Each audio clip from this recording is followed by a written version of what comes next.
Hi, and welcome to the Business Spotlight series. My name is Karen Barnes, and I'm an accountability coach here at Serendipity Action Coach of Central North Carolina. You know what? Today I am super excited because Maria Gonzalez is with us today. She is the CEO of Club Fitness GSO. And as we were talking just, in the warm up, she says, "Oh, I don't think my story is that interesting." Let me tell you something. It is. I'm not going to give you all the spoilers here, but let's just say it's one of those, mailroom to corner office type of stories. And Maria's going to tell us what it's like to run an incredibly, fast growing and dynamic fitness organization. She was just telling me a little bit about her son, who's also an entrepreneur. And we're just going to have a really rambling, fantastic conversation. So before we jump into that, look, don't make me point my fingers. Hit the subscribe button, hit the like button. Please let us know what you love, comment about this, and leave us some remarks about what you have learned from Maria's comments today. So if you are new to the channel, share it with all your friends, and let's do this. Let's dive in. Maria, you ready to get going? Absolutely. Thank you, Karen, for the invitation. Oh, God, please believe me, my pleasure. It's my favorite part of my whole day. So tell us a little bit about Club Fitness Greensboro and about how you got involved with that company. So we are a local fitness company. We have been in Greensboro for about 24 years. It was a joint venture. In 2001, our facility was, our main club was built, and the Green Valley location was acquired, and then it was a joint organization at that point. I came in 2001. So I'm going back. It was built in 1999, so I came right after the main campus was open, and then after the Green Valley location was acquired. So I came in 2001. We have been here in our community for many, many years. We have seen grandparents, we have seen couples, meet at the gym. We have seen grandchildren grown here. We have seen some of those little kids now. They have, are grown-up adults. And so it's just like this cycle, right? Like people coming through different journeys of life. We are a community within our community. I think to your point when you said, like this is the best part of my day. Mm. Coming here and seeing the people is the best part of my day. Just listening to the stories, seeing the good and the sad and the hard things that we all go through life. A lot of times we don't take the time, or we don't get the opportunity to spend a lot of time with each other, even with family members. But for us, we have people that come here, and they're, we know a lot about their lives and where they are. And it's just beautiful. It's just beautiful that, we do become a community, we do become a family, and we're here for each other. As So, I think about that, fitness is such a great metaphor for business, mhm, right? Because it requires discipline, it requires building up certain muscles, whether they're intellectual muscles or psychological muscles. mhm. It's hard to run a business, and it's also hard to maintain that focus to honestly build a habit of working out, right? Absolutely. And sometimes you may don't want to do it. I meet people throughout life, and they're like, just don't enjoy it. Right. And it's okay to don't enjoy it, but we do need it, right? So there are times Yeah, that we're gonna have to do things that we may don't enjoy it a lot, right. but it is good for our brains and for our bodies to be active and to be moving. We spend time, and we take, I mean, for you as a coach and as a, just keeping the accountability of a business person, right? Like, like what are the things that you're doing to better yourself? What are the things that you're doing to better your business? What are the things that you're getting better to, like have more time for family and for yourself? but then it's almost like, where are we on that list of priorities? How are we Mm-hmm. taking care of ourselves? What are the things that we're putting in our body? What are the things that we're eating? What are the things that we're reading? What are the things that we're doing to be stronger, and healthier? So yeah. That is awesome. So Maria, I read on your bio on your website, and you expand on this for me. I read that you started as a lifeguard at Club Fitness GSO. Is that right? That is right. So in 2001, I moved to Greensboro from Miami. So I'm originally from Colombia, born and raised. Moved to the States in 1998. I did not speak English. I mean, I took English Amazing. like some people take Spanish here, so you may say a few sentences, right? Like nice to meet you and nice to meet you too, and maybe count, maybe colors, but then that's about it, right? Like that's not that's the extent of your conversation. So trying to learn English in Miami was really not happening. So Mm, I was going to school to learn English, but then I was surrounded by Spanish. And when wow. and all of these metaphors, I just hope that people also take it for their personal and their business side. When things are easy, when we're not challenged, um, you just kind of like cruise through life, right? So if I go Mhm. out and, someone hears my accent and someone knows that I'm just learning, maybe for them, they're helping me and then they're responding back to me in Spanish. So then I really don't have to make the effort. Mhm. Um, so after 2.5 years, my husband and I, we said, we're going to have to move and look for a new home because we're never going to be able to learn English if we continue to be doing what we're doing right now. So that's when we were looking for a new home. And a friend of his was here in Greensboro, and we drove and we came to North Wow. Carolina. Never been in North Carolina in our lives before. And it reminded us home, back home, Ah, like the mountains, the greens, the hills. It was winter, so we really had never experienced winter, but there was just the feeling of just being at the right place. Uh, we didn't have a job. We really didn't mm, have, lots of um, savings, but we said, there is a greater purpose, and if it's meant for us to be in Greensboro, we will be. And within a month, we were here.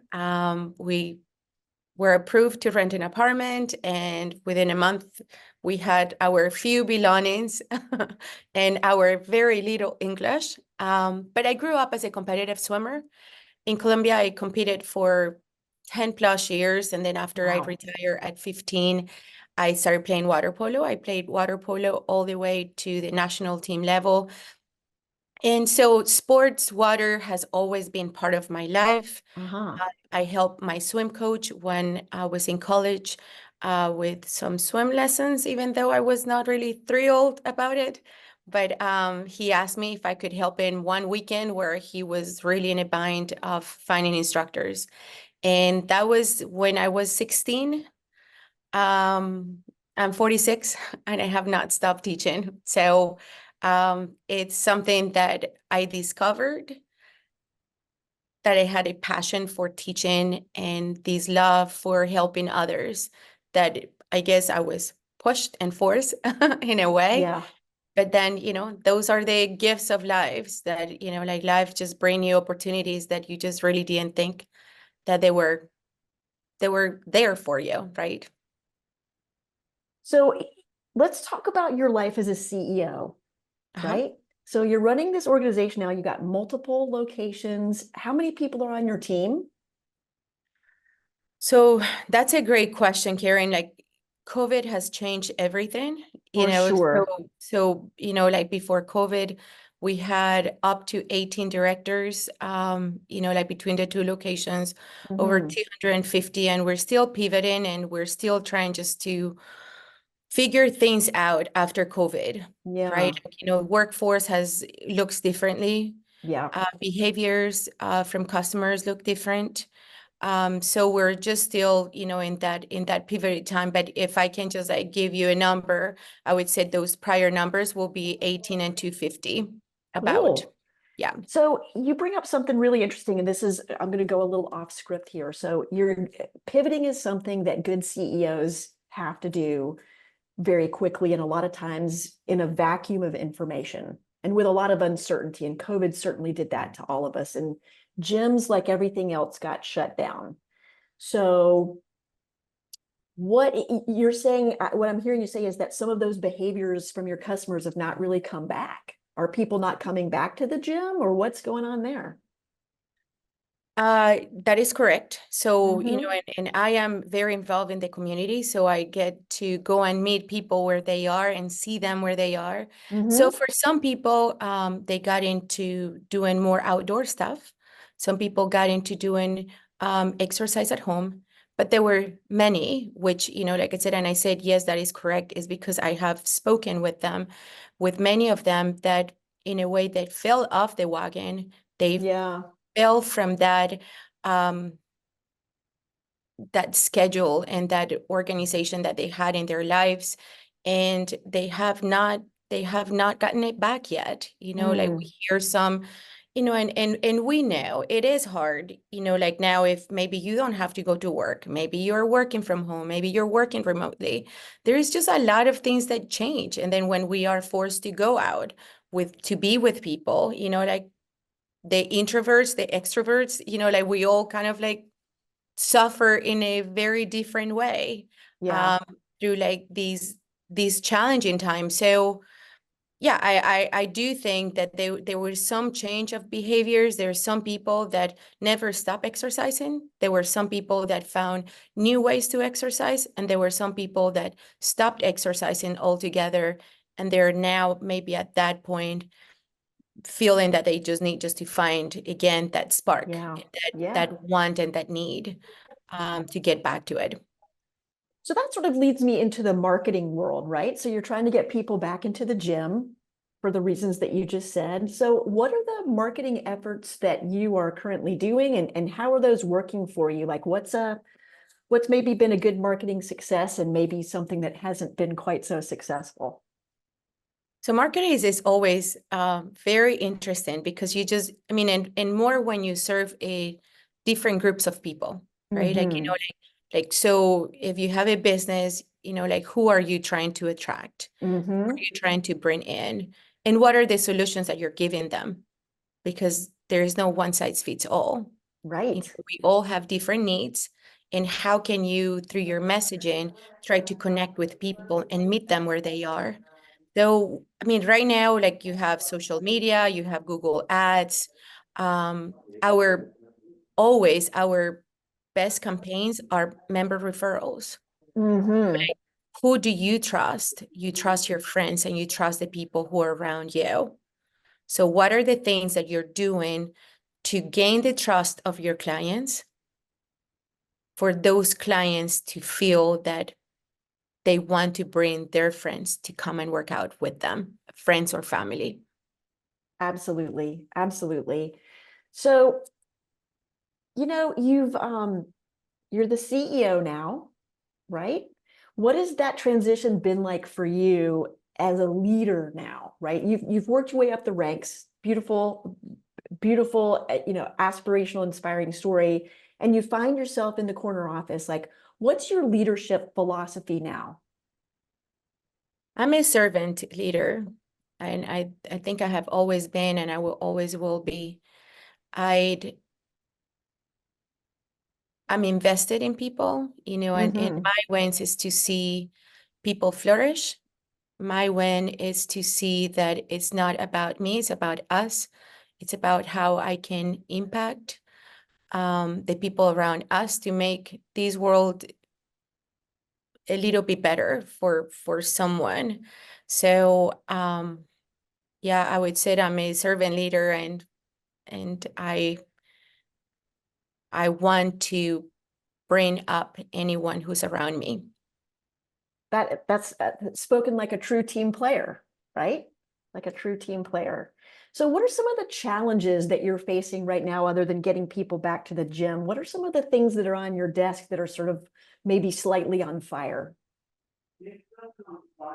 Being on a market like, that is, in a way ultra competitive, like Yeah. that's a challenge.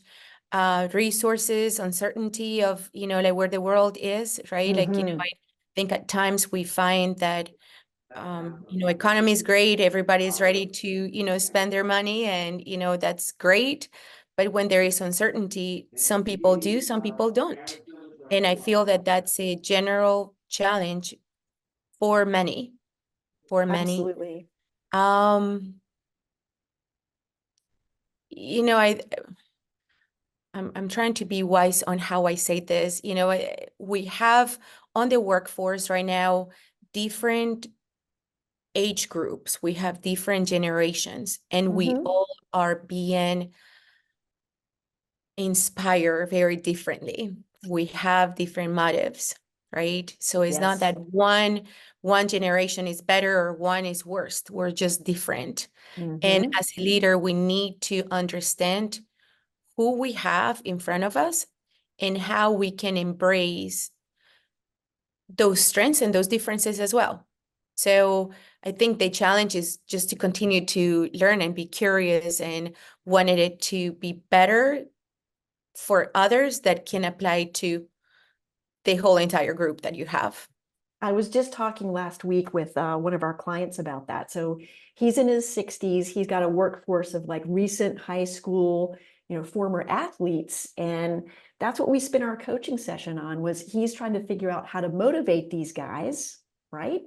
And so one of the strategies that we were talking about was gamification because what are they doing? They're spending time in front of video games. And it was just not something he'd ever really thought of or experienced or really understood, right? Yeah, yeah. But we have to, if we really mean to lead, we're going to have to adapt, right? Like if Hmm. it's not people adapting to you, or at least that's my approach. It's not, Yeah, like my way or the highway, right? Like, we have to adapt to really embrace people and inspire people. People may do what you want because you're telling them, but not really because they're feeling inspired by your actions or what you're doing to give them that potential to succeed. yeah. Well, that's awesome. So as you think about the next 3 to 5 years for Club Fitness GSO, what does that look like? What's the dream in the next little sort of near term? Oh, Karen, that's the $1 million question. I think we're still we're working on that vision. Um, our goal from the get-go, from the initial vision of our owner was to create an environment that it was welcoming to everybody, that it was not Hmm. intimidating as Yeah. people were coming to the gym. A lot of times people may relate exercise with pain, if you want to call it, soreness, or just hard work. And the fitness industry, it's a beautiful industry, which has been serving a very small group of people. There Hmm. is a larger group of people that we have not been serving. So regardless of what we're doing, our goal will be to be serving the larger community, those people that really need us for their health. They Hmm. really need us for their well-being, for their mental health, that they can also, like those that they're exercising, those that they have found us, we hope that we can continue to keep them engaged and moving. But those that they're sitting on the couch, that they're not moving, as we Yeah. age, as we grow older, as we have more loneliness than ever, Yeah. we need to exercise. There is so many healthy ways to get our mind and our bodies moving. So yeah, our goal will be just to engage more and more people, and more the people that really, really need to be moving. That's a tough market to crack. I'd love to spend some more time talking with you about that offline. But yeah, that's a good challenge right there. That's a good I feel like I should stand up for the rest of our conversation because I'm sitting and we know that's not, but I don't like that angle, so I'm gonna sit back down. You need to have well, I need that too. Those standing desk I that have you that at can just my, like move. You yep, do? I Yeah. have that at my home office. Yeah, yeah. And it's great. And I do stand often during the day. Yeah, yeah. I've even seen some offices with the movable desk and they have like treadmills, while they're Yes, doing work. And I'm like, that's great. very Anything that cool. we can do to be moving. That's right. That's right. As my PT sister-in-law says, motion is lotion. That's right. Yeah, That's yeah. right. So let's switch up the energy here just a little bit. I'm going to ask you some rapid fire questions, and you're Okay. just going to give me some short answers. You ready? I hope they short answers. We'll see. I'll try my best. It's all good. Maria, what is the key to success for you? Give everything that you have. Give your 110%. Don't leave anything on the table. Sounds like a true competitor right there. What is your best piece of advice for other business leaders? Your people are your biggest investment. Nice. What's a book or a podcast that you've read or listened to recently that sort of changed the way that you're thinking about things and that you want our listeners to know about? So right now I'm reading The High Road Leadership, Yeah. John Maxwell. Great book. Highly recommended.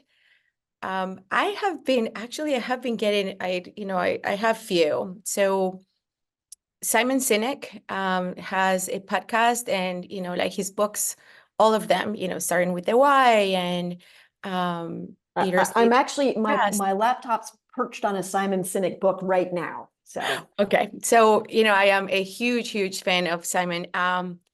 But I have been listening to The Diary of the CEO. Have you listened to that I podcast? haven't. I'll have to check that out. Stephen Barrett. And, like the cool thing about his podcast is that it's very diverse. Like, like the conversations that he brings to the table are not only about work, they're about life and about many things. So yeah, I have to say, like he is probably on my top list of podcasts at the moment. But there's many. I'm very auditive, so I love to listen. And I know you said short answers, so okay. I'm all for recommendations. I want to share great stuff, right? No, that's fantastic. That's fantastic. So this is my favorite question to ask, right? So if you had magic pixie dust that can fix anything just immediately, what areas of your business would you sprinkle your magic pixie dust and poof, all your hardest problems would be solved?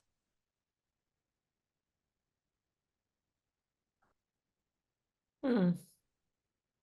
I think I said it earlier, I would love to find that magic dust to put it in people that need to be active. Yeah. That will be the magic dust that I will use, that, people are ready to be active, to be inspired, and to want to be helped. And speaking of inspired, this is our last one. What is most inspiring to you today?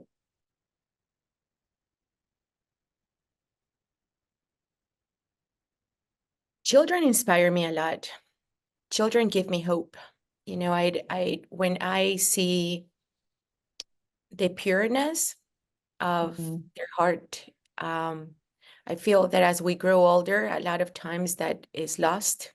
Yeah. And we need more kindness. We need more love. We need more not seeing walls among communities in the Mm. world.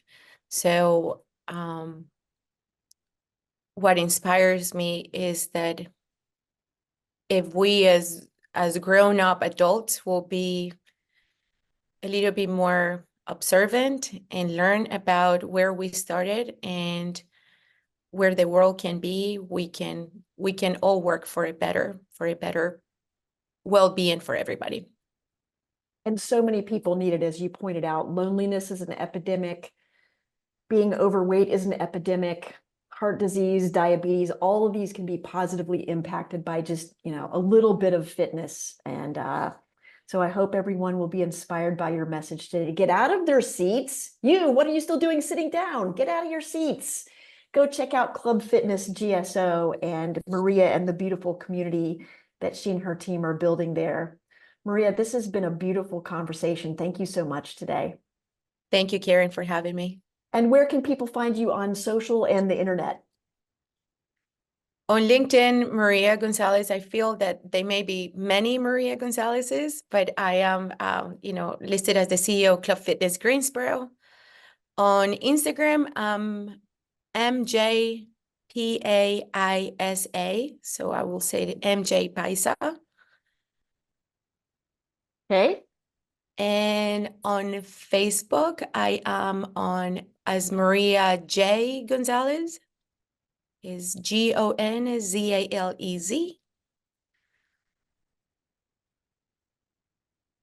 And then the business is at? Club Fitness. clubfitnessgso.com. Beautiful. Listen, you guys, go check it out. They have competitive swimming, they have boxing, they have all kinds of amazing things to like get you going and inspired and fit. So, Maria, I hope you see some more people in the gym. We hope so too. We're All ready. right. We're ready. All We right. will meet you guys where you are. So just come. We would love to have you. Awesome. All right, guys, share this with those folks in your life and in your work relationships who could really use a little shot of community building and inspiration that Maria just delivered to us tonight. So until next time, thank you so much.